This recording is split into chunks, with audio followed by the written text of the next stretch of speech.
Graça e paz, povo de Deus, iniciando mais um momento da leitura da palavra. E hoje nós vamos estar lendo os capítulos 9, 10, 11 e 12 de Zacarias e Apocalipse, capítulo 20. Zacarias, capítulo 9. O castigo das nações vizinhas. Esta é a mensagem de Deus do Senhor. Ele anuncia que a terra de Adraque, a cidade de Damasco serão castigadas. Tanto as cidades da Síria como as tribos de Israel são do Senhor. A cidade de Armate, que fica perto daquela cidade, também é do Senhor. E as cidades de Tiro e de Sidom, com toda a sua cultura, também são dele. O povo de Tiro construiu fortaleza para se proteger e amontou tanta prata como se fosse pó, e tanto ouro como se fosse lama. Mas o Senhor vai levar tudo embora. Ele jogará no mar as riquezas de Tiro e a cidade será destruída por um incêndio. Quando os moradores da cidade de Asquelon souberem disso, ficarão com medo. O povo de Gaza também vai sofrer muito, e o povo de Ecrom perderá toda a esperança. O rei de Gaza morrerá, e Asquelon ficará sem moradores. Meitiços morarão em Asdod. O Senhor diz: eu vou humilhar esses filisteus orgulhosos. Não vou deixar que comam carne com sangue e nem qualquer outra comida impura. Os que sobrarem desse povo serão meus e farão parte da tribo de Judá. Os moradores de Ecrom também farão parte do meu povo, como aconteceu com o Jebuseu. Vou defender o meu povo dos seus inimigos e não vou deixar que os exércitos deles invadam a minha terra. Nunca mais haverá um chefe cruel dominando o meu povo, pois eu tenho visto como tem sofrido. O futuro rei de Israel. Alegre-se muito o povo de Sião, moradores de Jerusalém. Cantem de alegria, pois o seu rei está chegando. Ele vem triunfante e vitorioso, mas é humilde e está montado no jumentinho filho de jumenta. Ele acabará com os carros de guerra de Israel e com a cavalaria de Jerusalém. Os arcos e as flechas serão destruídos. Ele fará com que as nações vivam em paz. O seu reino irá de um mar a outro, e desde o rio Eufrates até os fins da terra. A futura grandeza de Israel. O Senhor Deus diz: moradores de Jerusalém, eu fiz uma aliança com vocês que foi selada com sangue. Por isso vou tirar o seu povo do cativeiro, daquele poço sem água. Prisioneiros, voltem para a sua fortaleza. Voltem todos os que ainda têm esperança, pois eu vou lhe dar 2 vezes mais bênção do que os castigos que vocês receberam. Vou usar Judá como arco de guerra, e o povo de Israel será as flechas. Os homens de Jerusalém serão a minha espada, e com ela vou fazer guerra contra a Grécia. O Senhor aparecerá sobre o seu povo e atirará suas flechas, como se fosse relâmpago. O Senhor tocará a corneta e avançará no meio das tempestades do sul. O Senhor Todo-Poderoso protegerá o seu povo. Eles derrotarão os soldados inimigos e destruirão as suas armas. Beberão o sangue dos inimigos como se fosse vinho e ficarão cheios como uma taça de vinho quando é derramado em cima do altar. Naquele dia o Senhor salvará o seu povo, como um pastor salva suas ovelhas. Eles brilharão no seu país, como pedras preciosas numa coroa. Como será bom e belo esse país! Haverá trigo e vinho com fartura, e os moços e as moças crescerão fortes e bonitos. Capítulo 10. Deus promete salvar o seu povo. Aleluia. Peçam a Deus o Senhor que mande as chuvas da primavera, pois Ele é quem manda as chuvas. Ele é quem manda as nuvens e a chuva, para fazer com que os campos produzam colheitas para todos. Não adianta vocês consultarem os ídolos ou os médios, pois eles só dizem bobagem e mentira. Os que explicam sonhos são falsos, e as suas palavras de consolo não ajudam nada. Por isso o povo vive aflito e anda sem direção, como ovelhas que não têm pastor. O Senhor Deus diz: eu estou irado com os chefes estrangeiros que governam o meu povo e vou castigá-lo duramente. Eu, Senhor Todo-Poderoso, vou tomar conta dos meus rebanhos, o povo de Judá, e vou fazer com que ele seja como meu forte cavalo de guerra. No meio deles virão todos os chefes, líderes militares e governadores do meu povo. Todos juntos vencerão e serão como os soldados que pisam os seus inimigos, na lama nas ruas. Lutarão porque eu, Senhor, estou com eles e derrotarão até os inimigos montado a cavalos. O Senhor Deus diz: darei força ao povo de Judá, salvarei o povo de Israel. Tenho compaixão deles e os trarei de volta do cativeiro. Será como se eu nunca tivesse rejeitado, pois eu sou o Senhor, Deus dele, e atendo às suas orações. Os homens de Israel serão fortes como os soldados, serão alegres como os que bebem vinho. Os seus descendentes ouvirão falar disso e ficarão contentes e alegres, por causa do que eu, o Senhor, fiz. Chamarei o meu povo e os ajuntarei, pois eu os trarei de volta para o seu país, e serão novamente tão numerosos como eram no passado. Eu o espalhei pelas nações distantes, mas mesmo assim eles não têm esquecido de mim. Eles e os seus filhos continuarão vivos e voltarão de novo para a sua terra. Eu os farei voltar do Egito e da Assíria, e os levarei para as terras de Gileade e do Líbano. Serão tantos que não haverá lugar para todos. Atravessarão o Mar Vermelho, e eu, o Senhor, baterei nas ondas e secarei a água do rio Nilo. Destruirei o orgulho da Síria e acabarei com o poder do Egito. Darei força ao meu povo, e pelo meu poder eles viverão. Eu, o Senhor, falei. Capítulo 11. Derrota dos reis cruel. Líbano, abra suas portas para que o fogo acabe com seus cedros. Chorem pinheiros, pois os cedros caíram. Aquelas belas árvores foram destruídas. Chorem cavalos de Baçã, pois a mata virgem foi derrubada. Os pastores gemem e choram, pois os belos pastos foram destruídos. Os leões estão rugindo, porque as matas do rio Jordão foram derrubadas. Os dois pastores. O Senhor meu Deus me disse: seja um pastor e tome conta das ovelhas que vão ser mortas. Aqueles que compraram as ovelhas aqueles que compram as ovelhas não são castigados quando as matarem. E depois que vendem a carne diz: graças a Deus, ficamos ricos.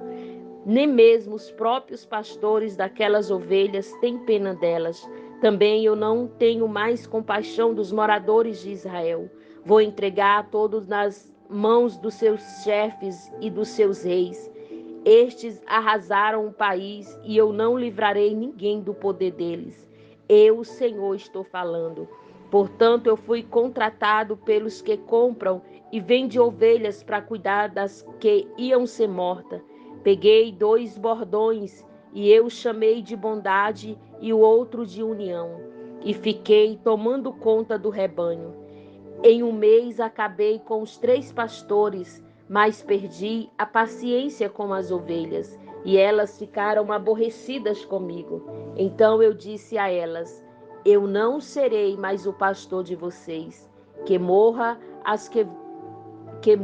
e as que vão morrer, que sejam mortas as que vão ser mortas, e as que sobrarem comam umas às outras.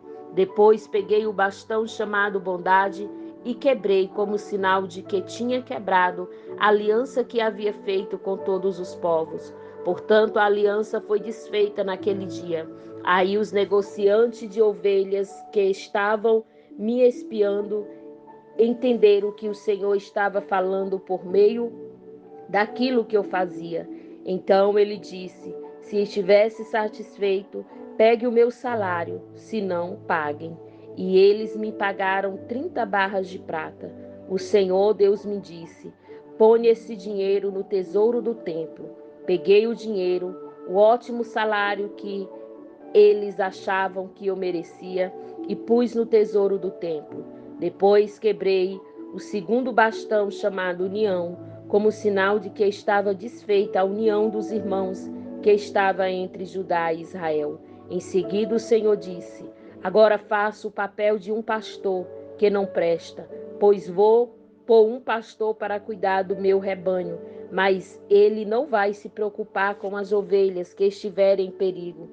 Não vão preocupar com as que perderem, não vai tratar das que se machucarem e nem vai cuidar das que estiverem cansadas. Pelo contrário, ele comerá a carne das mais gordas e não deixará nem mesmo os cascos. Ai do mau pastor que abandona o rebanho, que um dos seus braços e o seu olho direito sejam feridos pela espada e que o braço fique paralisado e o olho fique cego. Capítulo 12. A libertação de Jerusalém. Esta é uma mensagem de Deus, o Senhor, a respeito do povo de Israel. O Senhor que estendeu o céu e firmou a terra e deu vida a todos diz: eu vou fazer com que Jerusalém seja como um copo de vinho para todos os povos vizinhos. Eles beberão e ficarão bêbados quando eles atacarem Jerusalém. Atacaram também as outras cidades de Judá, mas naquele dia eu farei com que Jerusalém seja como uma pedra pesada para todos os povos que tentar levantá-la, ficará gravemente ferido, e todas as nações do mundo se ajuntarão para atacar a cidade de Jerusalém. Mas naquele dia farei com que os cavalos fiquem assustados e com que os soldados dos cavalos fiquem loucos. Protegerei os moradores de Judá e farei com que os cavalos dos inimigos fiquem cegos. Então todas as famílias pensarão assim: o Senhor Todo-Poderoso dá força aos moradores de Jerusalém. Aleluia. Em que são o seu povo. Naquele dia farei com que as famílias de Judá sejam como brasas no monte de lenha, como uma tocha acesa no meio de feixes de trigo. Elas destruirão todas as nações que estão ao seu redor, e o povo de Jerusalém viverá seguro na cidade. Eu, o Senhor, darei a vitória primeiro ao exército de Judá, a fim de que a honra que os descendentes de Davi, aleluia, e os moradores de Jerusalém vão receber, não seja maior do que a honra que será dada aos moradores de Judá. Naquele dia eu protegerei os moradores de Jerusalém. Os mais fracos entre eles serão tão fortes como o rei Davi e os descendentes de Davi. Aleluia. Irão na frente deles como anjo do Senhor, como o próprio Deus. Naquele dia destruirei a nação que atacar Jerusalém.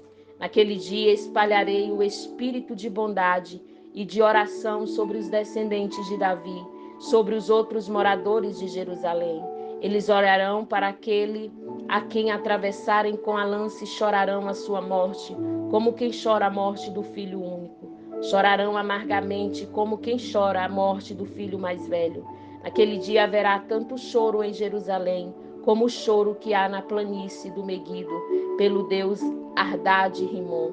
Todas as famílias do país chorarão, cada uma chorará sozinha, isto é, a família dos descendentes de Davi, a dos descendentes de Natã, e dos descendentes de Levi, e dos descendentes de Simei. Cada família chorará sozinha, os homens chorarão em lugar e as mulheres em outro. Apocalipse, capítulo 20.